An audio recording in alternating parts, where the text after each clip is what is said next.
What is good, y'all? Mikey T, the movie star here, and the Young Buck and 50 Cent saga just keeps on going.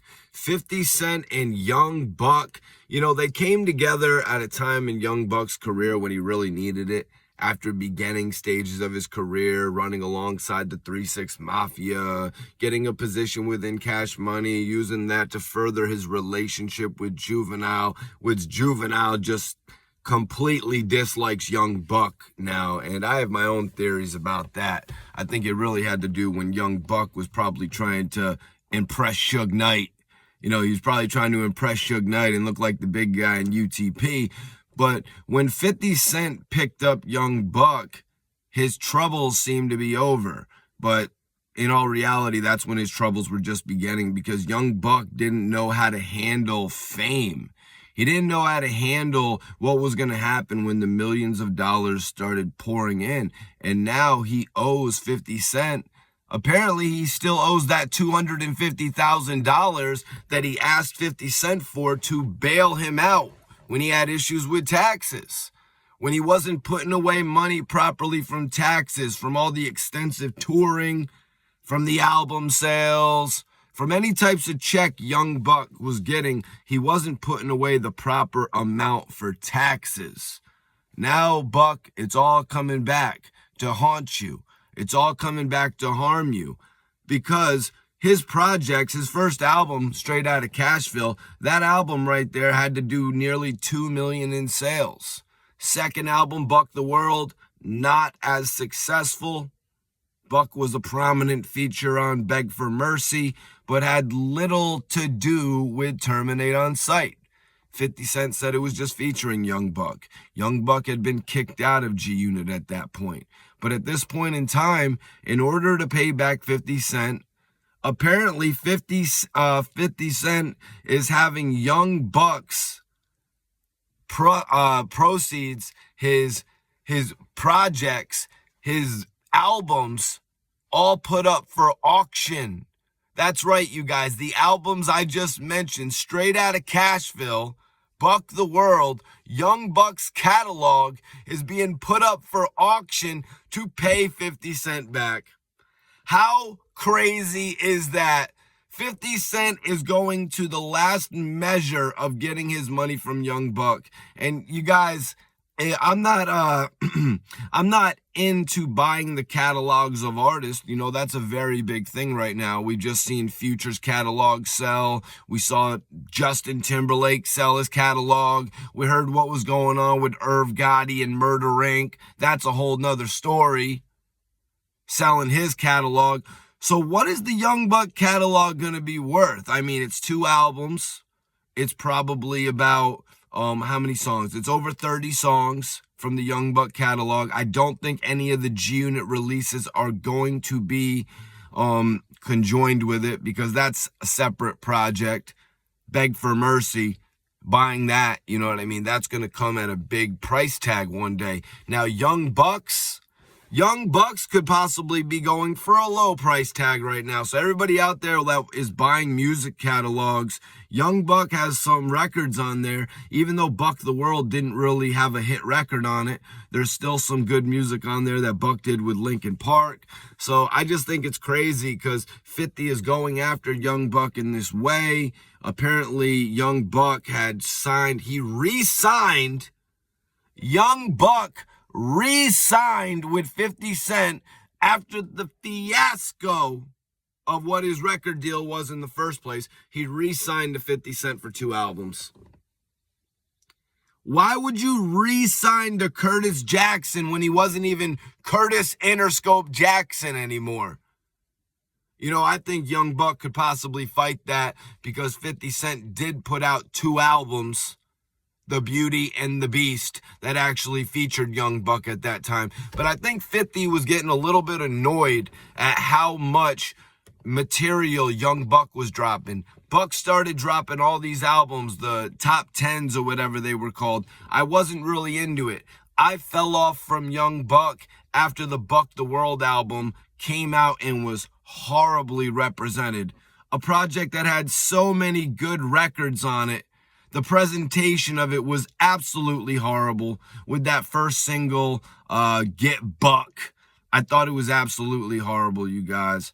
And, just was not really becoming of what Young Buck was. This man had just got arrested for helping Dr. Dre at the Vibe Awards. He put in the ultimate work. He had already become a celebrity, and he hit somebody up with a fork.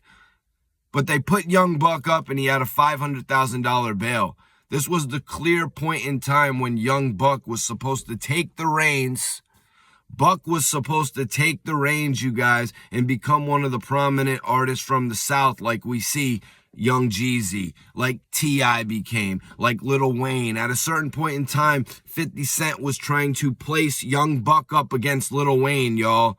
If you guys remember the BET Rap City episode, Young Buck was literally calling out Lil Wayne. 50 baited him into beef, but Young Buck was going to handle the beef, just like he handled the beef with Death Row for Dr. Dre. That Suge Knight put all that energy on Dre that day.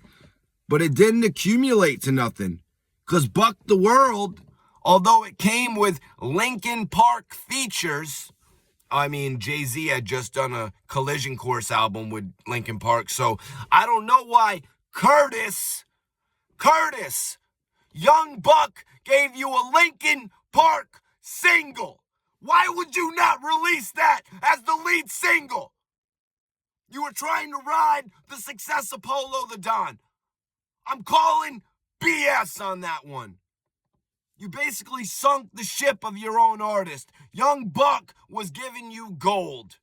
He was giving you a platinum plaque.